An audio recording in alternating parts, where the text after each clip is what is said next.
દાદીમાના વર્ષો પહેલાના નિયમો ધ્યાનથી સાંભળો।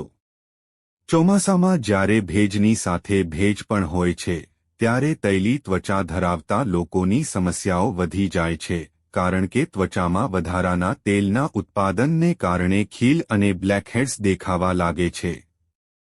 કુદરતી ચમક જાળવી રાખવા અને વરસાદમાં થતી આ ત્વચા સમસ્યાઓથી છુટકારો મેળવવા માટે આપણે 3 કુદરતી ફેસ પેક વિશે જાણીએ।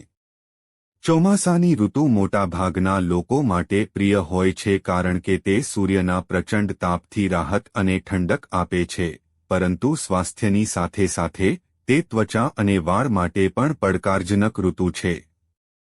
આ ઋતુમાં થોડી વધારાની ત્વચા સંભાળ રાખવી જોઈએ। આ માટે હળવા ફોમિંગ ફેસ વોશ, ટોનર અને તેલમુક્ત મોઇશ્ચરાઇઝર જેવી વસ્તુઓ લગાવવાથી તમારી ત્વચા સ્વસ્થ રહે છે। આ ઉપરાંત સમયાંતરે ત્વચાની ઊંડા સફાઈ અને હાઇડ્રેટિંગ જરૂરી છે। આ માટે આપણે 3 કેમિકલ મુક્ત કુદરતી ફેસ પેક વિશે જાણીએ જે ચોમાસામાં તૈલી ત્વચા ધરાવતા લોકો માટે ખૂબ જ ફાયદાકારક છે। 1. મુલતાની માટી ફેસ પેક। આ માટે તમારે 2 ચમચી મુલતાની માટીની જરૂર પડશે। તમે તેનો પાવડર બનાવી શકો છો અથવા તેનો એક નાનો ટુકડો પાણીમાં લગભગ 1 કલાક પલાળી શકો છો। એક બાઉલમાં માટી લો અને તેમાં 1 ચપટી હળદર અને ગુલાબજળ ઉમેરો। આ ફેસ પેક અઠવાડિયામાં 2 વાર તમારા ચહેરાથી ગરદન સુધી લગાવવો જોઈએ। 20 મિનિટ લગાવ્યા પછી ફક્ત તમારા ચહેરાને સાફ કરો। તેના પરિણામોને વધુ સારા બનાવવા માટે ફેસ પેકમાં નારંગીની છાલનો પાવડર ઉમેરવો સારું છે।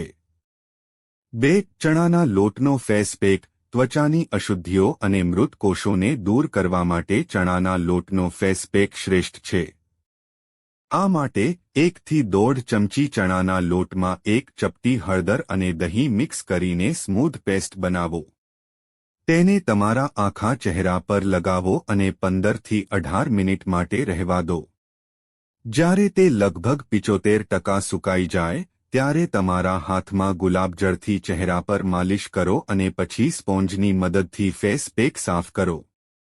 આનાથી રંગ પણ સુધરે છે। 3. એલોવેરા ચંદન ફેસ પેક। એલોવેરા ત્વચાને હાઇડ્રેટ કરવા માટે એક ઉત્તમ ઘટક છે, પરંતુ તે તેલયુક્ત નથી। 2 ચમચી એલોવેરામાં અડધી ચમચી લીંબુનો રસ મિક્સ કરો અને તેમાં 1 ચમચી ચંદન પાવડર ઉમેરો। તેમાં ગુલાબજળ ઉમેરીને ફેસ પેક તૈયાર કરો અને તેને 10 થી 15 મિનિટ માટે ચહેરા પર લગાવો। આ પછી સાદા પાણીથી ચહેરો ધોઈ લો। આ ફેસ પેક ત્વચાને સ્વસ્થ બનાવશે અને ખીલ સામે પણ રક્ષણ આપશે। મિત્રો, જો તમને વિડિયો પસંદ આવ્યો હોય તો લાઇક કરો અને સબસ્ક્રાઇબ કરો અને બાજુમાં આપેલા બેલ આઇકન પ્રેસ કરીને ઓલ પર પ્રેસ કરજો જેથી તમને વિડિયોની નોટિફિકેશન સૌથી પહેલા મળતી રહે। અને વિડિયો છેલ્લે સુધી જોવા બદલ આપ સૌનો આભાર।